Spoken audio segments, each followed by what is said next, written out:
Hello everyone. இன்னைக்கு லெசன்ல ஒரு 30 குட்டி ஆன்சர்ஸ் பார்க்க போறோம்.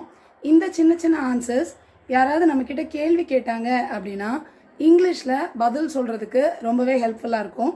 இந்த மாதிரியான ரொம்ப சின்ன ஆன்சர்ஸ் எல்லாம் நம்ம இங்கிலீஷ் பேச ஆரம்பிக்கும் போது பயப்படாம பேசுறதுக்கும் கான்ஃபிடென்ட்டா பேசுறதுக்கும் ரொம்பவே ஹெல்ப்ஃபுல்லா இருக்கும்.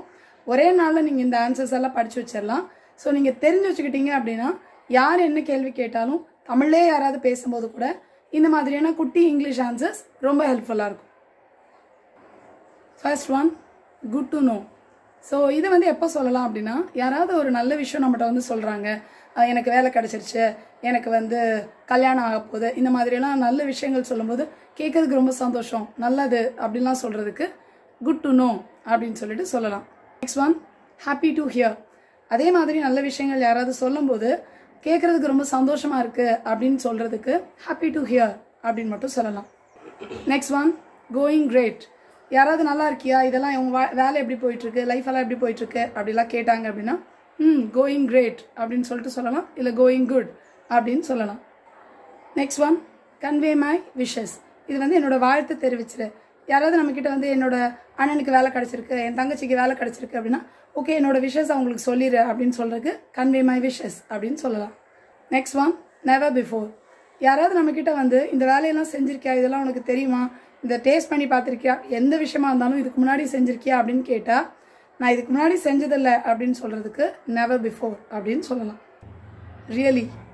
யாராவது நம்ம கிட்ட வந்து ஏதோ ஒரு விஷயத்த சொல்றாங்க அப்படின்னா நிஜமாவா, இதெல்லாம் உண்மையா அப்படிலாம் கேட்கறதுக்கு ரியலி அப்படின்னு சொல்லிட்டு கேட்கலாம். Next one, it's mine. இது யாரோட பேனா அப்படின்னு கேட்டா இது என்னுடையது அப்படின்னு சொல்றதுக்கு இட்ஸ் மைன் அப்படின்னு சொல்லிடலாம். Next one, not mine. இது யாரோட புத்தகம், இது என்னோடது இல்லை, நாட் மைன் அப்படின்னு சொல்லிடலாம். Next one, about to. என்ன இன்னும் சாப்பிடலையா அப்படின்னு கேட்டா இந்த சாப்பிட போற, இந்த போற அப்படி சொல்றதுக்கு அபவுட் டு அப்படின்னு சொல்லிடலாம். Next one, not yet. தீபாவளியெல்லாம் வருதே, ட்ரெஸ் எல்லாம் எடுத்துட்டியா, புது ட்ரெஸ் எல்லாம் அப்படி கேட்டா இன்னும் இல்லை அப்படின்னு சொல்றதுக்கு நாட் எட் அப்படின்னு சொல்லிடலாம். Next one, just ignore. அவன் என்னை ரொம்ப தொல்லை பண்ணிட்டே இருக்கான், ரொம்ப எரிச்சல் படுத்திட்டே இருக்கான் அப்படின்னு சொன்னா ஜஸ்ட் விட்டுரு, கண்டுக்காம விடு அப்படின்னு நம்ம சொல்றதுக்கு ஜஸ்ட் இக்னோர் அப்படின்னு சொல்லிடலாம். Next one, so what. So what அப்படின்னா அதனால என்ன அப்படின்னு கேட்போம்ல, யாராவது ஒரு விஷயம் சொல்லும்போது சரி இப்போ என்ன அதனால என்ன, இது ஒன்றும் பெரிய விஷயம் இல்லையே அப்படிலாம் சொல்கிறோம்ல, அந்த மாதிரி சொல்கிறது தான் ஸோ வாட் அப்படின்னு சொல்லிட்டு சொல்லலாம். Next one, impossible. இந்த வேலையை உன்னால் செஞ்சு தர முடியுமா அப்படின்னா முடியவே முடியாது என்னால் அப்படின்னு சொல்கிறதுக்கு இம்பாசிபிள் அப்படின்னு சொல்லிடலாம். Next one, who CARES. அவங்கெல்லாம் உன்னை தப்பாக நினச்சிக்குவாங்க இப்படியெல்லாம் செஞ்சினா அப்படின்னு யாராவது சொன்னாங்கன்னா எனக்கு ஒன்றும் அதை பற்றி கவலை இல்லை அப்படின்னு சொல்கிறதுக்கு ஹூ கேர்ஸ் அப்படின்னு சொல்லிடலாம். Next one, how dare you. யாராவது நம்மக்கிட்ட வந்து நான் வந்து இந்த மாதிரி ஒரு ஸ்கை டைவிங் பண்ணிட்டு வந்தேன், இல்லைனா கடலுக்குள்ளே போய் ஸ்விம் பண்ணிட்டு வந்தேன், இப்படியெல்லாம் வந்து அட்வென்ச்சரஸான ஏதாவது ஒரு விஷயம் நான் செஞ்சேன் அப்படின்னு சொன்னால் ஹவு டேர் யூ, என்ன தைரியம் உனக்கு அப்படின்னு சொல்லிட்டு நம்ம சொல்லலாம். இதே இதை கோமாவும் எவ்வளோ தைரியம் தான் நீ என்கிட்ட இப்படி பண்ணுவேன் அப்படி கேட்குறக்கும் ஹவு டேர் யூ அப்படின்னு கேட்கலாம். Next one, why not. நம்மக்கிட்ட யாராவது வந்து இந்த விஷயத்தெல்லாம் செய்யவே முடியாது, செய்யக்கூடாது அப்படின்னு சொன்னால் ஏன் கூடாது அப்படின்னு கேட்குறதுக்கு ஒய் நாட் அப்படின்னு கேட்கலாம். Next one, can you. யார்கிட்டயாவது நம்ம ஏதாவது ஒரு ஹெல்ப் கேட்குறோம், இதை நீ செஞ்சு தர முடியுமா அப்படின்னு தமிழில் கேட்டால் கூட கேட்டு முடிச்சுட்டு கேன் யூ அப்படின்னா செஞ்சிருவே தானே அப்படி கேட்குறதுக்கு தான் கேன் யூ அப்படின்னு கேட்கலாம். Next one, so far. இந்த வேலையை எவ்வளோ நாளாக பார்த்துட்ருக்க அப்படின்னு கேட்டாங்கன்னா சோஃபார் அப்படின்னு சொல்லலாம். சோஃபார்னா இப்போ வரைக்கும். Next one, are you okay. உனக்கு ஒன்றும் பிரச்சனை இல்லையே, நல்லா தானே இருக்க, நல்லா இருக்கியா இப்படியெல்லாம் கேட்குறதுக்கு ஆர் யூ ஓகே அப்படின்னு சொல்லிட்டு கேட்கலாம். Next one, sounds good.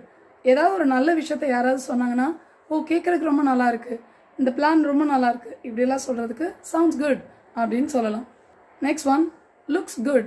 பார்க்கறதுக்கு ரொம்ப நல்லா இருக்கு, நீ போட்டிருக்க ட்ரெஸ் ரொம்ப நல்லா இருக்கு, நீ பார்க்க நல்லா இருக்கு இப்படியெல்லாம் சொல்றதுக்கு லுக்ஸ் குட் அப்படின்னு சொல்லலாம். Next one, B cautious. கொஞ்சம் ஜாக்கிரதையா இரு அப்படின்னு சொல்றதுக்கு பி காஷியஸ் அப்படின்னு சொல்லலாம். Next one, just to remind you. நாளைக்கு காலையில் 9 மணிக்கு மீட்டிங், மறந்துடாத, ஜஸ்ட் டு ரிமைண்ட் யூ.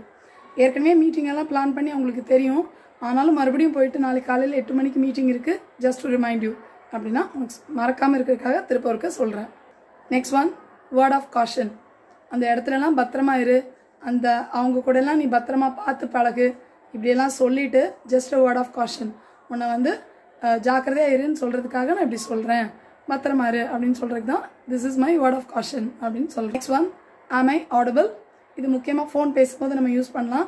நான் பேசுகிறது கேட்குதா அப்படின்னு கேட்குறதுக்கு ஆம் ஐ ஆடிபிள் அப்படின்னு கேட்கலாம். Next one is it clear.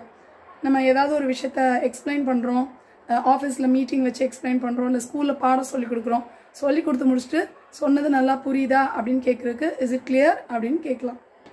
Next one just kidding. விளையாட்டுத்தனமாக ஏதாவது ஜோக் அடிச்சுட்டு அதுக்கப்புறம் ஒரு வேளை நம்ம சொன்னதில் எதுவும் தப்பாக இருக்குமோ மன்னிச்சுக்கோ நான் வந்து விளையாட்டுக்கு தான் சொன்னேன் அப்படின்னு சொல்கிறதுக்கு ஜஸ்ட் கிடிங் அப்படின்னு சொல்லிடலாம். Next one have fun.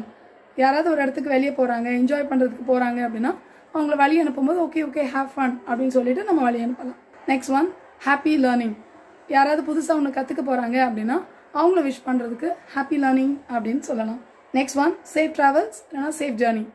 யாராவது ஊருக்கு போகிறாங்க அப்படின்னா அவங்கள வந்து விஷ் பண்ணுறதுக்கு சேஃப் ட்ராவல்ஸ்ன்னு சொல்லலாம், இல்லைனா சேஃப் ஜேர்னி அப்படின்னு சொல்லலாம். இப்போ பார்த்த இந்த குட்டி குட்டி ஆன்சர்ஸ் எல்லாம் எப்படி நம்ம சாரி தேங்க்யூலாம் யூஸ் பண்ணுறோமோ அதே மாதிரி பேசி பழகணும் அப்படின்னா நமக்கு இங்கிலீஷ் பேசுகிறதுக்கு ரொம்ப ஹெல்ப்ஃபுல்லாக இருக்கும். இந்த மாதிரியான குட்டி இங்கிலீஷ் சென்டென்சஸ் ஃப்ரேசஸ் வந்து ரொம்ப ஈஸியாக நம்மளால் பழகிக்க முடியும். நம்ம அப்படி சொல்லி சொல்லி பழகும் போது நம்மளுக்கே வந்து நம்ம நல்லா இங்கிலீஷ் பேசுகிறோன்ற கான்ஃபிடென்ஸ் வந்துடும். கான்ஃபிடென்ஸ் வந்துச்சுன்னா அழகாக ஃப்ளூவெண்ட்டாக பேசிடலாம். இங்கிலீஷ் கற்றுக்கிற உங்கள் ஃப்ரெண்ட்ஸ் அண்ட் ஃபேமிலி மெம்பர்ஸ்க்கு இந்த வீடியோவை மறக்காமல் ஷேர் பண்ணுங்கள். அவங்களுக்கு ரொம்ப ஹெல்ப்ஃபுல்லாக இருக்கும். I'll meet you in the next lesson. Thank you. Bye.